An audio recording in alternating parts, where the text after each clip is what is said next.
ঢালিউডে আবারও নতুন শুরু হয়েছে তোলপাড়। যুক্তরাষ্ট্র থেকে দেশে ফিরে চিত্রনায়িকা বুবলি এক লাইভ কনফারেন্সে অংশ নিয়ে অপু বিশ্বাসকে নিয়ে সরাসরি মুখ খোলেন।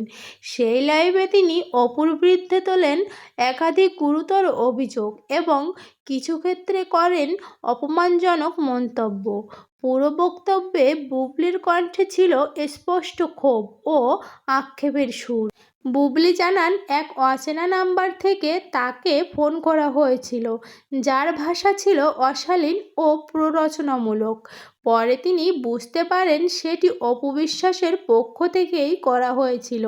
তার দাবি, যদি ফোন রেকর্ড প্রকাশ করা হয় তাহলে সত্য প্রকাশ পাবে।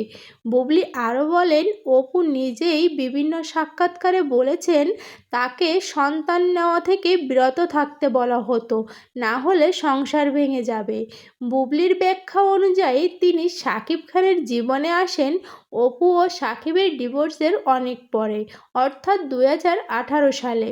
তাই সংসার ভাঙনের দায় তার নয়, বরং তিনি বলেন, যেখানে এক স্ত্রীকে সন্তান নেওয়ার জন্য হুমকি দেওয়া হয় সেখানে আমি কেন দোষী হব। তিনি আরও দাবি করেন, অপু শাকিবের সম্পর্কে দীর্ঘদিন ধরেই আন্ডারস্ট্যান্ডিংয়ের সমস্যা ছিল।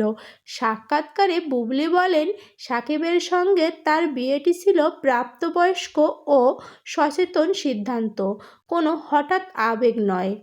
তিনি স্বীকার করেন তাদের বিয়ে পরিবারের অজান্তে হয়েছিল, কারণ তার পরিবারে চলচ্চিত্র জগৎকে মেনে নিত না।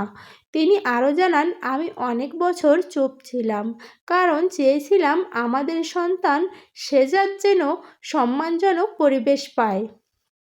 বুবলি অভিযোগ করেন, অপু বিশ্বাস তার আর্থিক অবস্থান নিয়ে অসত্য মন্তব্য করেছেন, যা মানহানিকর।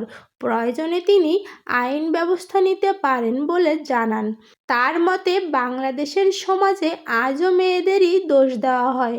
তারা সংসার ভাঙলেও দোষী, সংসার বাঁচাতে চাইলেও দোষী। শেষে বুবলি বলেন, আমার সন্তানকে নিয়ে লড়ছি, সব দায়িত্ব পালন করছি।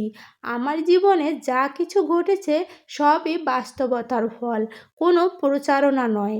সেলিব্রিটিদের নিয়ে এমন আরও অজানা তথ্য পেতে আমাদের চ্যানেলটি ফলো করে রাখুন। ধন্যবাদ।